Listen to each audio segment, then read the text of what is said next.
Hello everyone and welcome to the 17th installment of the Turf Battles New Client Development Diaries.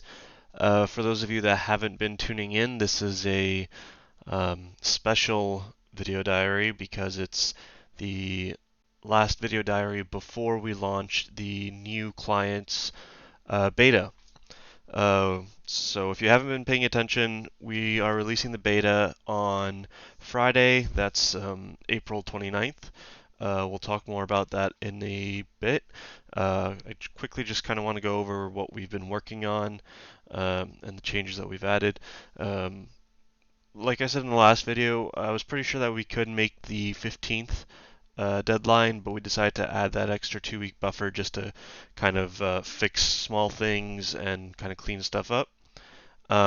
Which was beneficial for us because we were able to find a couple different issues and fix them. I'm just going to quickly list some of those. They're just small fixes or adjustments, but I just want to let you guys know what we did do. So the first thing we did was we noticed that when the Reaper spawned, it didn't produce that sound that everyone's used to hearing. That was fixed. We fixed showing player animations. So if you go into emotes and then use any of these, they now work, and you can see them from other players as well. Just to demonstrate, I'll show you on Scotty. Make sure we can see him.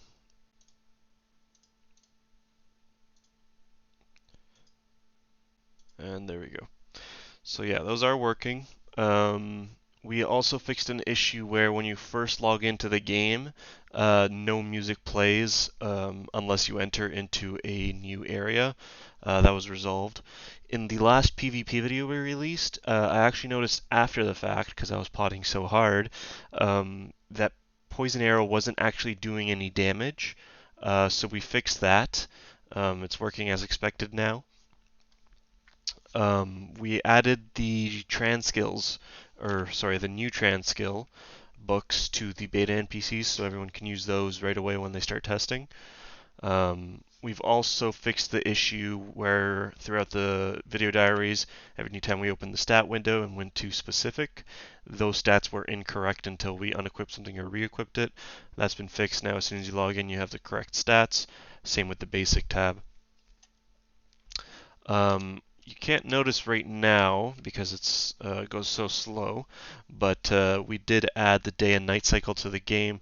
So as time progresses, the sky changes between day and night. With that, we also added the game time updating, which is just up here. As well, we've made the change where normal gems, so that includes Sephiroth gems, Sephiroth choice gems, and their supreme and fantastic counterparts, no longer work on clonium equipment. We decided to remove that feature just because there was some situations where users accidentally used those on clonium equipment, and because they did, that was considered a junior upgrade, and it had a reduced rate and also no safes or safe levels. So we decided to just get rid of that so everyone's gear is semi-safe when they're upgrading. They won't accidentally use a normal gem when upgrading their equipment. We also added a stun effect. I'll demonstrate that really quick. So if I attack Scotty right now, it's going to show the stun words, but also there's going to be an effect that appears above his head as soon as I stun him. There it is. It's just that little swirl, and that just indicates that he is stunned. There it is again. As well, to kind of go in with that, we added the Stone Feet ability. So if I attack Scotty, oops, I forgot that you actually have to use Soul Blade to trigger that. Oops, I have the animations open. And right there, there's Stone Feet. And he can't move when Stone Feet is active. I'll try and get it one more time for you guys. Takes a minute. Hopefully I don't run out of mana.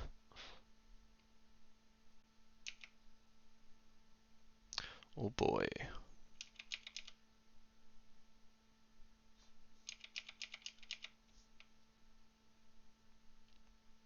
think I just ran out of mana. Yeah, so I'll pause the video and I'll get that activated in a sec. Okay, hopefully we can get it to work this time around. Sometime today. There it is. And right now I'm trying to move and it's not letting me because I had stone feet. Okay. As well, you might have just noticed that, this change, but we added the red sword.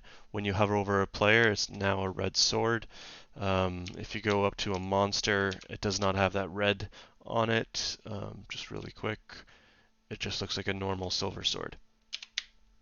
And if you didn't know that that was added to the original version already, that's just so it's easier to target players when there's a bunch of monsters on top of the player, so you know you have the player targeted. As well, we've been working a lot with the people that are developing the launcher, just getting that ready for launch, testing it, adding different changes to it, and setting up the installer for it. It's ready to go. We are actually going to launch the launcher tomorrow, which is Thursday, April 28th. So we're going to release it. We're going to allow players to download it, log in, kind of play around with it however they'd like. They'll be able to start downloading the new client right away, even though the client's server won't be up. But you'll be able to get that ready just so you're ready to go once the beta does start. Again, I want to remind everyone that this is a beta for the new Turf Battles client, but at the same time, this is the first time the launcher is being released. It's been a long time coming, and we've put a lot of effort and testing into it, but like with every release, there's bound to be some kind of issues. Anytime you experience any kind of issue, whether it's with the launcher or with the game, remember, just open a support ticket, let us know, and we'll get that fixed as soon as possible. Okay, so that's kind of everything I wanted to talk about in terms of what we've been working on. So I'm just going to move on to how the beta is kind of going to be structured. Now, this isn't set in stone. It's the ideal scenario that we want to happen. If it's needed, we will extend the beta or the beta phases so that we can properly have the client tested and released in a good state when it does go live. But essentially, we kind of broke the beta down into 3 different parts. And the reason we did this is because we want to get an accurate test of everything that's changed. But you'll kind of get an idea of the purpose behind each stage as I talk about it. The first 1 to 2 weeks, again, this is ideal. It might be longer, it might be less depending on if there's many issues found or not. But for the first 1 to 2 weeks, it's going to be like we are on a normal test server. So if you've been on our previous test servers, it's pretty much you're going to have no characters. You log in game, you create a character, you can go use the beta NPCs, you can get all these cool items and skills all for free right away, and you can just start messing around with your friends and PvPing however you like. So those first 2 weeks, we just want to see what breaks, if anything breaks, and get those fixed right away. So that's really crucial for the rest of the beta. So if you do experience any issues while testing during that period, please report it right away and we'll get that fixed so we can move on to the later phases. Following that phase, we're going to go into stage 2, which again is going to be 1 to 2 weeks of testing. But in this situation, we're going to disable the beta NPCs and we're going to have a copy of the live server added to the beta server. The reason we're doing this is so that we can just verify that everyone still has the same items, they have the same level, nobody lost anything. So during that time, everyone please log in, look at your items. If anything's missing, let us know. Now, the actual data that's going to be used, it's going to be the live server, but the last shut down version of the live server.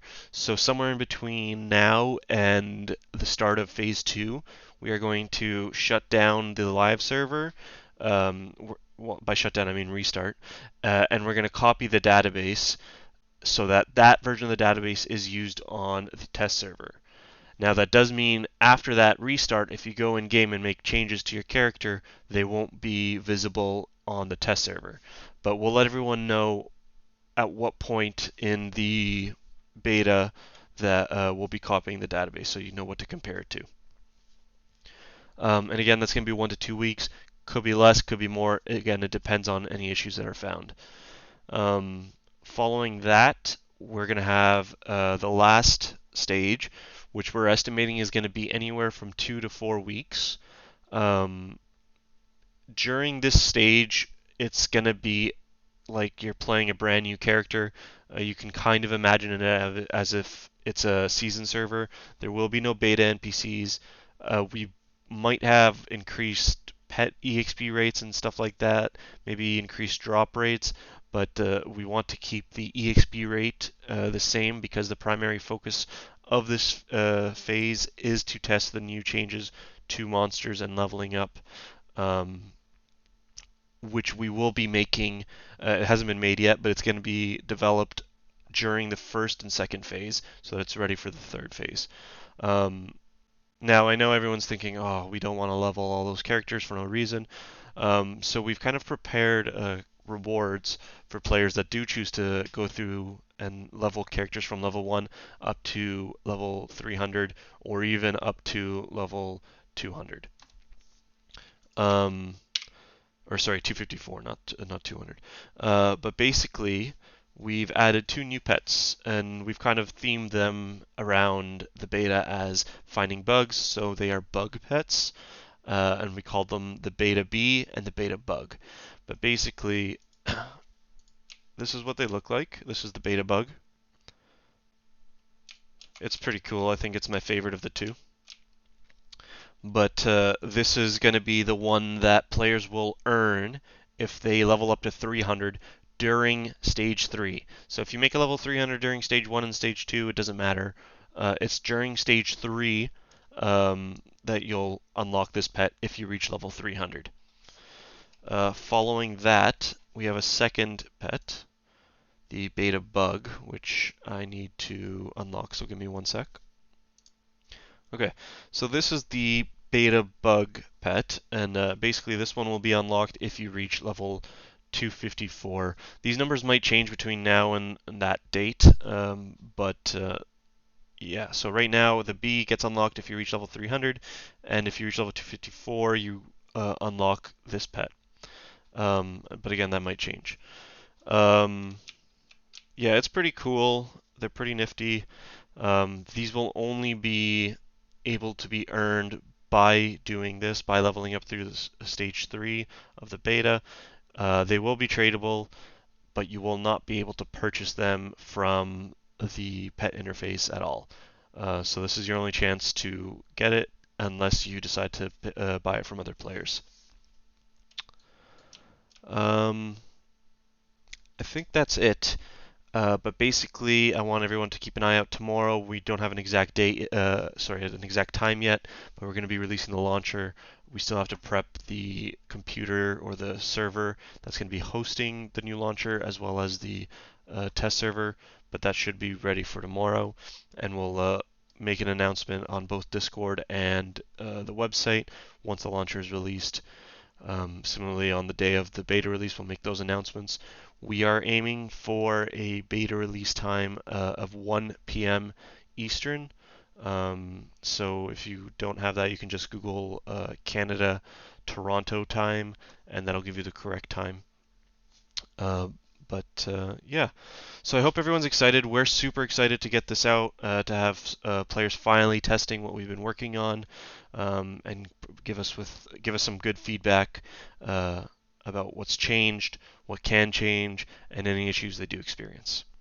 Yeah, so we'll see everyone Friday, and then we'll let everyone know tomorrow about the launcher.